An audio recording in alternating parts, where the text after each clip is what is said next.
Hi viewers, ഇന്നത്തെ സാധനത്തിൻ്റെ എപ്പിസോഡിലേക്ക് എല്ലാവർക്കും സ്വാഗതം. അപ്പുവിൻ്റെ മുറിയിലിരുന്നു കൊണ്ട് അപ്പുവിൻ്റെ അപ്പച്ചിയും അപ്പുവിൻ്റെ ഡാഡിയും കുറേ തീരുമാനങ്ങളൊക്കെ എടുക്കുകയാണ്. ആ വീട്ടിലുള്ളവരുടെ സ്വഭാവം ഒന്നും ശരിയല്ല. പക്ഷേ അപ്പു അതൊന്നും വിശ്വസിക്കുന്നില്ല കേട്ടോ. ഉടനെ അപ്പച്ചി തീരുമാനിക്കുകയാണ്, ഞാൻ കുറച്ച് ദിവസം കൂടി ഇവിടെ നിൽക്കുമെന്ന്. അപ്പോൾ അപ്പു പറയും, അത് നല്ല കാര്യം, അന്നേരം അപ്പച്ചിക്ക് ഇവരുടെ സ്വഭാവമൊക്കെ മനസ്സിലാകും എന്ന് സന്തോഷത്തോടു കൂടി പറയും കേട്ടോ. അതിനുശേഷം ദേവിയും അഞ്ജുവും ജയന്തിയും കൂടി വാതിക്കൽ സിറ്റൗട്ടിൽ നിൽക്കുവാണ്. അന്നേരത്തേക്കും ജയന്തി പറയും, അവരുടെ വീട്ടിലോട്ട് കൊണ്ടുപോകുന്നെങ്കിൽ കൊണ്ടുപോകട്ടെ, അതല്ലേ നല്ലതെന്ന് പറയും. അതൊക്കെ ഹരിയല്ലേ തീരുമാനിക്കേണ്ടതെന്ന് ദേവി പറയും കേട്ടോ.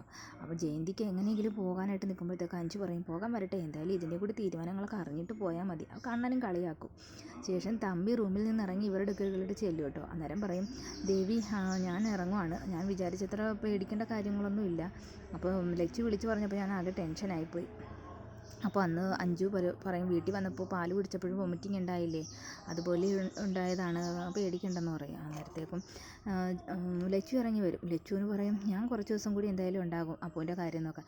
എടുത്ത ഉടനെ ജയന്തി പറയും, എന്തായാലും അത് നല്ല കാര്യം, സന്തോഷമുള്ള കാര്യമാണത്, അപ്പൂനും സന്തോഷമുള്ള കാര്യമാണ്.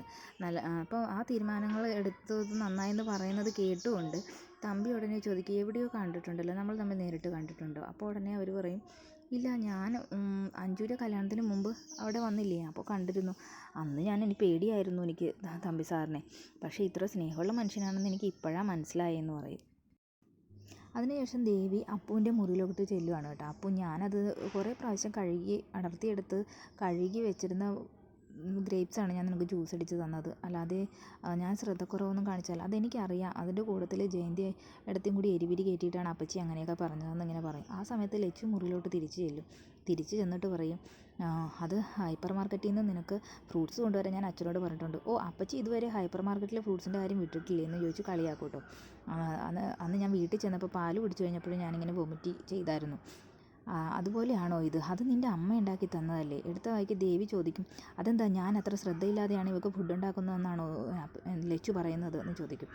പത്തമ്മ ചമഞ്ഞാലും പെറ്റമ്മ ആവില്ലല്ലോ.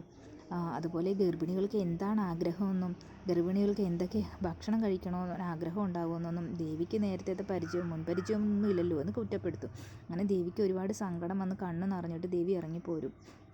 ആ മുറിയിൽ നിന്ന് ഇറങ്ങിക്കഴിഞ്ഞ് അടുക്കളയിൽ ചെന്ന് കഴിഞ്ഞിട്ട് ദേവി ബാലനെ ഫോൺ വിളിച്ച് കാര്യങ്ങളൊക്കെ അറിയിക്കും കേട്ടോ. ഈ സമയത്ത് അഞ്ജു ദേവി എടുത്തിട്ട് ചെല്ലുമ്പോൾ ദേവി കാര്യങ്ങളൊക്കെ പറഞ്ഞ് അഞ്ജു അറിയാം. അപ്പോൾ അഞ്ജുവിന് വല്ലാതെ ദേഷ്യം വരും. ദേഷ്യം വന്നിട്ട് അഞ്ജു കുറേ പറയും, ഇങ്ങനെ ദേവിയുടെ സ്ഥാനത്ത് ഞാനായിരുന്നെങ്കിൽ ഞാൻ നല്ലത് പറഞ്ഞേനെ, ഇതിപ്പോൾ ശിവേട്ടൻ അറിഞ്ഞാൽ എന്തായിരിക്കും അവസ്ഥ, അവരോട് എന്തൊക്കെ പറയുമെന്ന് എനിക്ക് തന്നെ അറിയില്ല. അങ്ങനെ ദേഷ്യത്തോടു കൂടി അഞ്ജുവിൻ്റെ വായിൽ നിന്ന് കുറേ ഇങ്ങനെ അവരെക്കുറിച്ച് പറയും കേട്ടോ. അതിനുശേഷം പിന്നീട് നമ്മുടെ ലച്ചു തമ്പിയെ ഫോൺ വിളിച്ചിട്ട് ഇവിടുത്തെ കാര്യങ്ങളൊക്കെ ഞാൻ ശരിയാക്കി തരാമെന്ന് പറയുന്നു.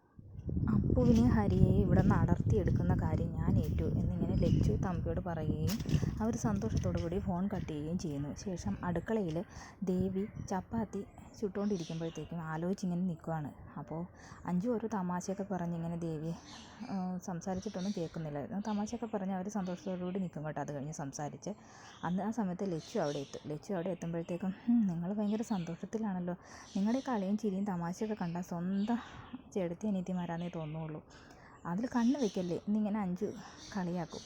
അയ്യോ, ഞാൻ കണ്ണ് വെച്ചതല്ല എന്ന് പറയും. എന്നെന്താ ഫുഡ്? ചപ്പാത്തിയും മുട്ടക്കറിയാണെന്ന് പറയും. വാവ്, സൂപ്പർ എന്ന് പറയും. എന്നിട്ട് അപ്പൂനുള്ള ഭക്ഷണം ഞാൻ ഉണ്ടാക്കിക്കൊള്ളാം എന്ന് പറയും. അപ്പോൾ എടുത്ത ഉടനെ അഞ്ജലി പറയും, ഞങ്ങൾ മിഡിൽ ക്ലാസ് ഫാമിലി ഉണ്ടാക്കിയ മുട്ടക്കറിയാണ്, അതൊന്നും നിങ്ങൾക്ക് കഴിക്കാൻ പറ്റില്ല, ഹൈപ്പർ മാർക്കറ്റിൽ നിന്ന് വാങ്ങിയ മുട്ട വെച്ച് ഉണ്ടാക്കണമെങ്കിൽ ഉണ്ടാക്കിക്കോ എന്ന് പറയും.